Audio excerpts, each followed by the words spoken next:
Du secrétariat exécutif du PDCI-RDA, 36e session.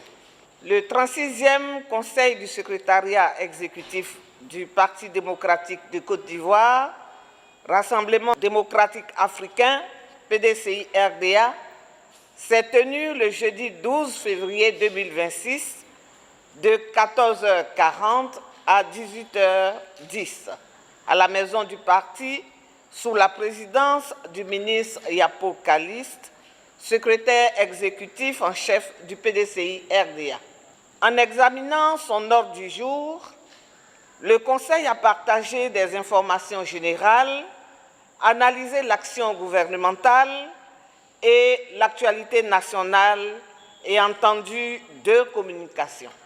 Au titre des informations générales, le Conseil a été informé du décès, le jeudi 5 février 2026, de la vice-présidente et ancienne ministre, Madame Léopoldine Thiézan Kofi, militante très active pour la cause du parti.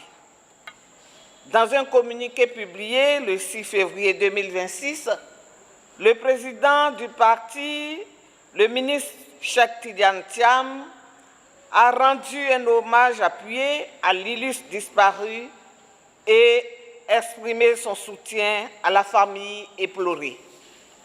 Le Conseil a également été informé des audiences accordées au PDCI-RDA par certaines représentations diplomatiques et des préparatifs liés aux élections législatives partielles à Toumoudi. Le PDCI lance un appel aux populations concernées et aux militants du parti à se mobiliser pour confirmer la victoire de son candidat au scrutin du 21 février 2026. Au titre du suivi de l'action gouvernementale et de l'activité nationale, relativement à la mévente du cacao, le Conseil du secrétariat exécutif réitère sa vive préoccupation face à la persistance de la crise. Malgré les annonces gouvernementales relatives au rachat des fèves invendues, de nombreux producteurs demeurent toujours en possession de leurs tickets sans paiement effectif, aggravant la précarité des familles paysannes.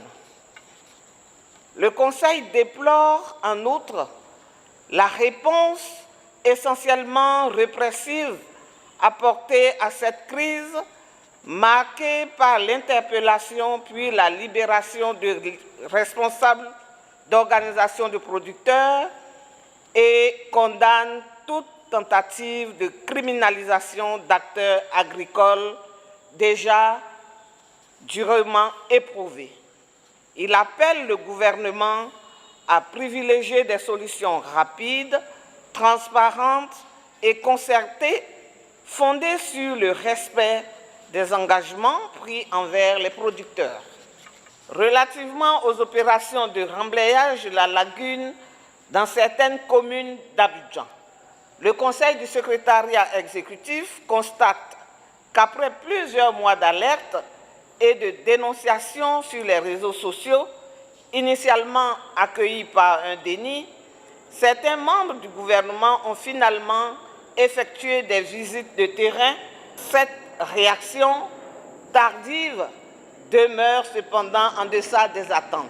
Le Conseil prend acte de la communication du ministère des Transports et des Affaires maritimes relative aux opérations de contrôle engagées à la suite des révélations publiques sur certaines pratiques de remblayage illégal. Si cette mission constitue un premier pas, elle ne saurait suffire. Le gouvernement ne peut se contenter de constater aujourd'hui ce que les Ivoiriens dénoncent depuis plusieurs mois. Le PDCI-RDA exige des explications claires, documentées et vérifiables.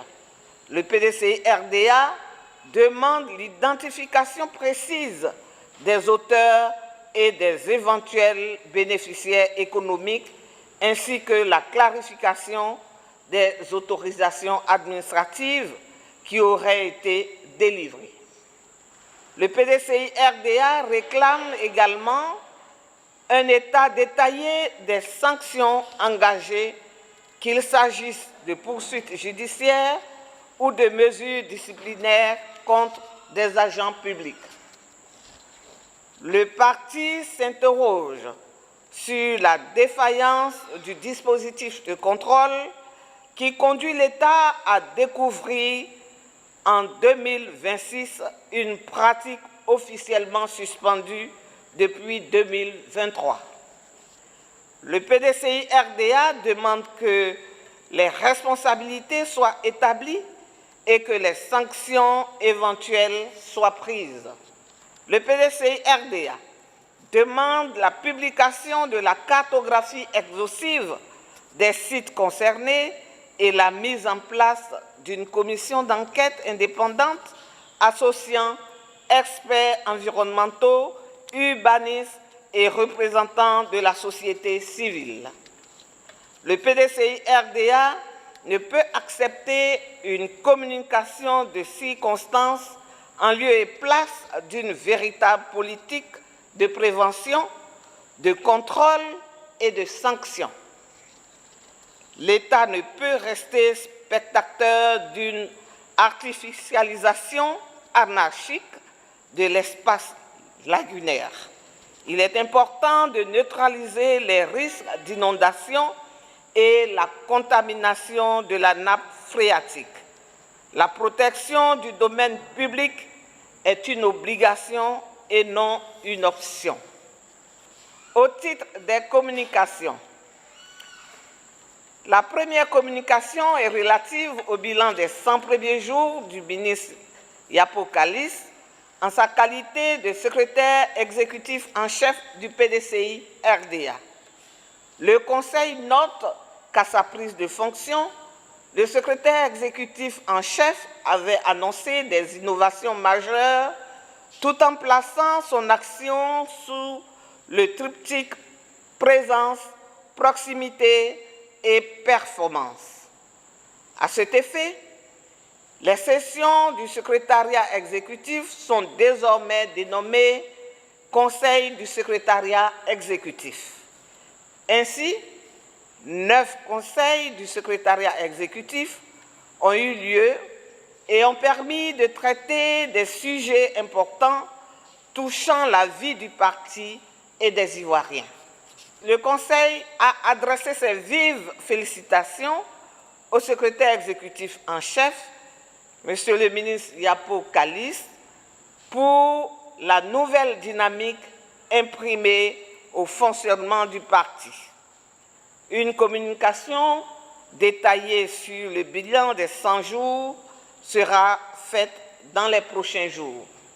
La deuxième communication, présentée par le secrétaire exécutif en chef adjoint chargé de l'organisation, a porté sur la célébration des 80 ans du PDCI-RDA. Elle a mis en évidence la portée symbolique et politique de cet anniversaire, à la fois moment de valorisation de l'héritage historique du parti et opportunité de réaffirmer son ambition pour l'avenir. Le programme détaillé des activités prévues dans le cadre de cette commémoration sera communiqué dans les meilleurs délais afin de permettre aux militantes et militants du PDCI-RDA de célébrer avec solennité et engagement les 80 années du PDCI, parti fondateur de la Côte d'Ivoire moderne. Le prochain conseil du secrétariat exécutif est fixé au jeudi 26 février 2026, fait à Abidjan le 12 février 2026. Le secrétaire exécutif, chef du secrétariat exécutif, le ministre Yapo Kalis.